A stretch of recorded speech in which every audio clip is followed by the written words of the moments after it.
Hola, este es el tercer video del ejemplo que estamos resolviendo de optimización secuencial para este reactor de membrana catalítico, donde nuestro objetivo es maximizar la producción de C que sale por el permeado y luego, en una siguiente etapa, sujeto a una determinada restricción del flujo de salida del producto B del voltáneo, y para eso ya identificamos que nuestro proceso completo tiene 2 grados de libertad. Tenemos que dar el valor de F0 o, de acuerdo a la descripción del proceso, FA0, ya que ingresa a puro al sistema, y tenemos que conocer también el presión de entrada, o lo que es lo mismo, de acuerdo a la nomenclatura que utilizamos antes, el P0. El modelo que tenemos entonces, que viene desde el video anterior, nos permite relacionar los valores de las variables de decisión dadas por F0 y el P0, y a partir de eso, mediante una simulación de varios CSTR en serie, somos capaces de obtener entonces el flujo de permeado y, en este caso, el flujo de salida, y por supuesto otros valores que son de interés o podrían ser de interés desde el punto de vista de la operación. Entonces lo que vamos a resolver, y volviendo al tema de la optimización, es que vamos a aplicar este modelo que acabamos de obtener para resolver un problema de minimización, que en este caso corresponde a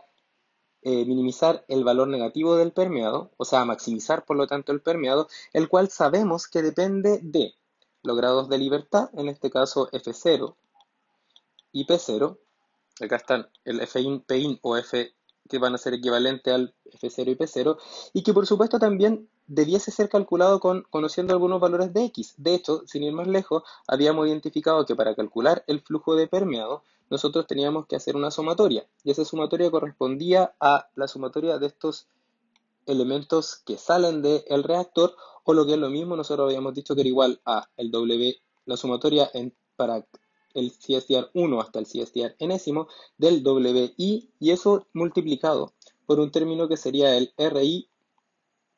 de transferencia de materia, el cual tiene una expresión que depende de varios elementos. Depende de el valor de una constante, depende de un término que corrige la constante, que está dado por VI partido por VI menos 1, y esto está multiplicado a su vez por un parámetro A que corresponde al área específica, y eso a su vez por un C sub C I, donde esa es la composición de C en cada uno de los CSTR. De esta forma, entonces, si yo quiero calcular el flujo de permeado, requiero conocer el valor de la concentración de C en cada CSTR, y por lo tanto, entonces, requiero resolver de manera iterativa el PFR para cada valor que vaya probando el optimizador. Entonces podemos reforzar el concepto de la necesidad de simulación de la siguiente manera. Puesto que el flujo de permeado se calcula mediante la expresión que estoy marcando acá con verde, y que corresponde básicamente a la sumatoria de las cinéticas de transferencia de materia en cada uno de los CSTR multiplicado por la cantidad de catalizador que hay en ellos, y puesto que dentro de este cálculo aparece una variable concentración de C, que es una variable de estado de cada CSTR, el cual se tiene que obtener mediante una simulación mediante el método de Newton. Entonces, cada vez que querramos calcular la función objetivo, vamos a tener que simular el PFR. Y todo eso está expresado con este término que está acá, que X depende de U. En optimización, esta expresión que está acá es equivalente, ese X que depende de U, es equivalente a la expresión que habíamos definido en simulación, donde teníamos esta caja y decía que, conocido el valor de U, obteníamos el valor de X. Eso también ahora lo vamos a resumir mediante la notación que dice que X depende del valor de U, y para obtenerlo tenemos que simular. ¿Cómo podemos simular? De acuerdo a lo que conocíamos desde la primera evaluación, algebraicamente o numéricamente, dependiendo del tipo de modelo con el cual estamos trabajando. Y finalmente, el problema de optimización que vamos a resolver va a estar dado dentro de unos determinados límites, los cuales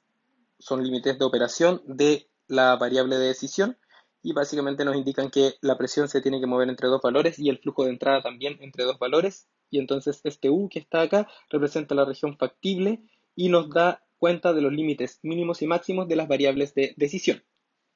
¿Cómo calculamos la función objetivo? Como ya habíamos dicho, necesitamos entonces simular. De esta forma, entonces, si yo quisiera calcular una función objetivo y ese proceso lo encasillo en un rectángulo, entonces para un valor del F0 y un valor del P0, lo que yo debiese hacer sería conocer el valor del flujo de permeado. Y para calcular el valor de permeado, yo sé que esto sería equivalente a la sumatoria de el término que habíamos definido antes, que es para cada CSTR, la sumatoria para todos los CSTR de la constante de transferencia de materia por el VI partido por el VI menos 1. Y esto está multiplicado también por A, y esto está multiplicado por la concentración de C de cada uno de ellos. Y entonces, si quiero llegar a calcular el flujo de permeado y por lo tanto una función objetivo, que es básicamente multiplicarlo por menos 1, acá requiero entonces una simulación. Y entonces, como requiero la simulación, la función objetivo que calcularemos será expresada mediante una secuencia de pasos que terminarán con el cálculo de la función objetivo, que en este caso la definimos como JU, entendiendo que JU correspondería menos el flujo de permeado para unos valores de el flujo de entrada y la presión de entrada. Y en detalle, la secuencia de cálculo de la función objetivo sería básicamente el siguiente. Tendríamos que definir una función que la vamos a llamar función objetivo, entonces esta va a ser una función objetivo, que necesitará como valores iniciales los valores de los grados de libertad, o sea, el F0 y el P0, y los parámetros, y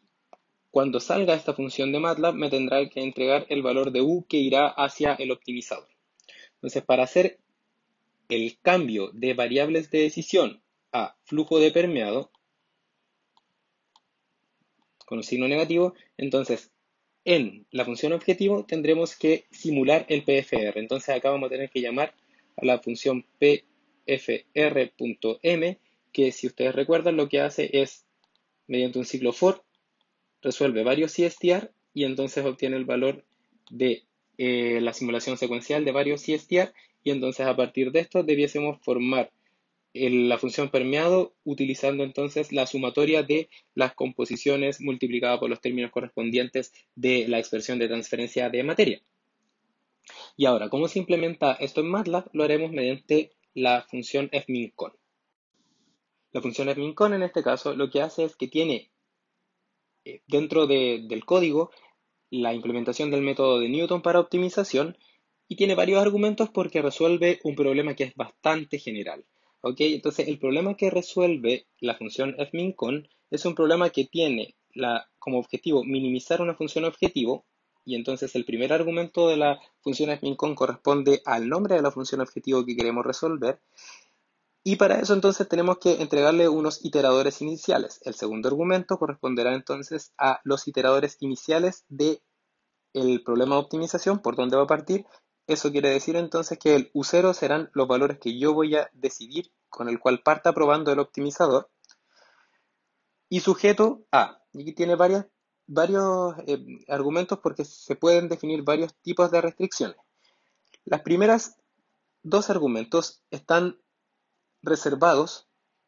para un tipo de restricción que va a ser una restricción lineal de desigualdad y lineal, en las variables de decisión. O sea, aquella restricción que puede ser expresada como una matriz multiplicada por la variable de decisión menor o igual a un vector. El argumento 5 y 6 está reservado para aquellas restricciones que son lineales, pero que son lineales de igualdad. O sea, que nos permiten ser descritas estas expresiones de igualdad como la multiplicación de la variable de decisión por una matriz, y eso será igual ahora a un vector. A continuación, el argumento 7 y 8 está reservado para los límites de la región factible de la variable de decisión. O sea, el lower bound y el upper bound están dados como límites de esta región factible U. Y finalmente, el argumento noveno es el que está reservado para las restricciones que son restricciones no lineales en las variables de decisión. O sea, aquellas que no pueden ser descritas de esta forma, como una multiplicación de una matriz por una variable para dar igualdad en un vector. Entonces, a esto que está acá le vamos a llamar restricciones, y vamos a definir una función que tiene una determinada forma que la veremos en el video siguiente. Ahora, para nuestro problema en particular vamos a identificar aquellos elementos que existen y aquellos que no existen. Y de esta forma ver si realmente necesitamos todos los argumentos o solamente una parte de ellos. Si nosotros observamos en nuestro problema de optimización, notaremos que queríamos minimizar una función objetivo sujeta a que el valor de las variables de decisión están dentro de un determinado límite. De esta forma entonces podemos notar que no tenemos restricciones de desigualdad lineales, por lo tanto no debiésemos incluir ni este término de A ni el término B, o sea, el segundo, el tercer y cuarto argumento no existirían en la función. Tampoco tenemos restricciones de igualdad, por lo tanto podemos eliminar estos términos que está acá. Y sí tenemos límites de las variables de decisión, por lo tanto los términos LB y V los tenemos que conservar. Y para este caso en particular no tenemos restricciones de igualdad porque recordamos que estamos trabajando con el método secuencial, o sea, las restricciones de igualdad se cumplen en la simulación y no tenemos restricciones de desigualdad no lineales, por lo tanto no está este término de restricciones no lineales y por lo tanto el término const tampoco aparece. De esta forma entonces podemos resumir de manera más compacta cómo va a ser la sintaxis y para aquellos elementos que no existen en la estructura de la función se tienen que ser reemplazados por corchetes vacíos, eso quiere decir que no existen ese tipo de restricciones y la función objetivo va a ser aquella que reciba los valores de las variables de decisión y los parámetros y entregue como resultado, habíamos dicho,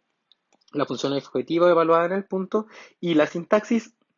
indica que tenemos que darle el valor de la función objetivo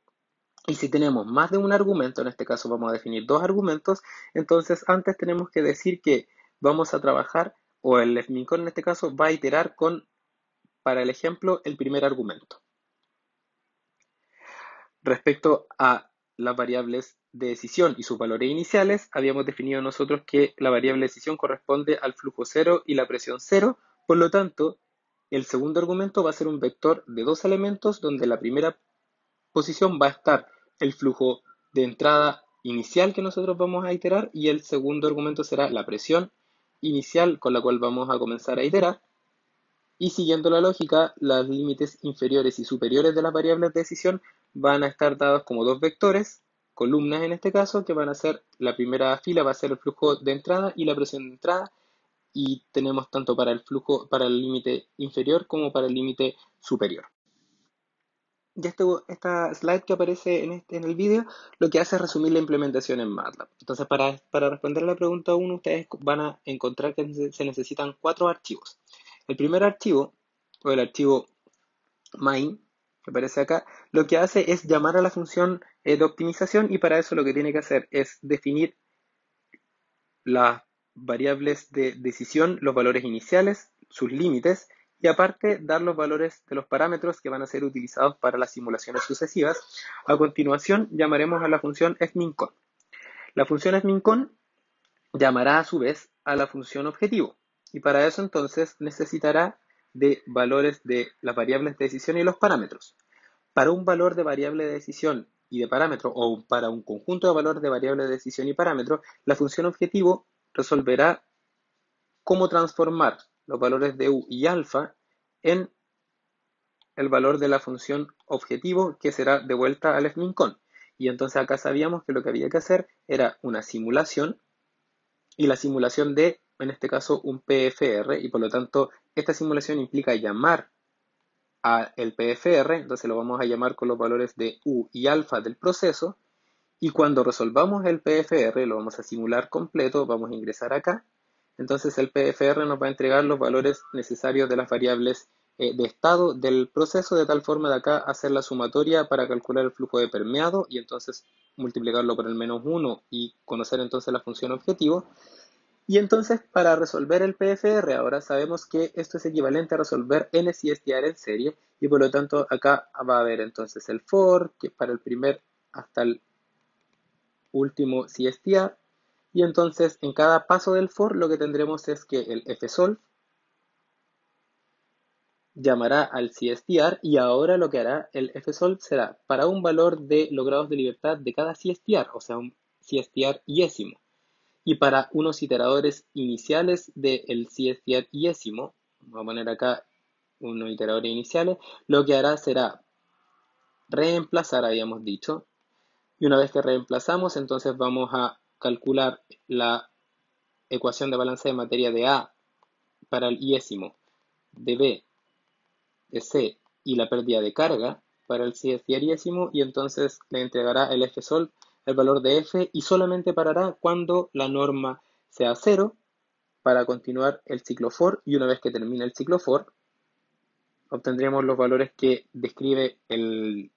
PFR, y con esos valores que describen el PFR seremos capaces de calcular la función objetivo, y la función objetivo será aquella que vaya como resultado al FMINCON. Y este proceso se volverá a repetir iterativamente hasta que se cumplan las condiciones necesarias de optimalidad. Es por lo anterior entonces que, como vamos a iterar muchas veces con el CSTR, el modelo tiene que ser tal que sea a prueba de fallos. Y es ahí donde aparecen todas las técnicas de adimensionalización que hemos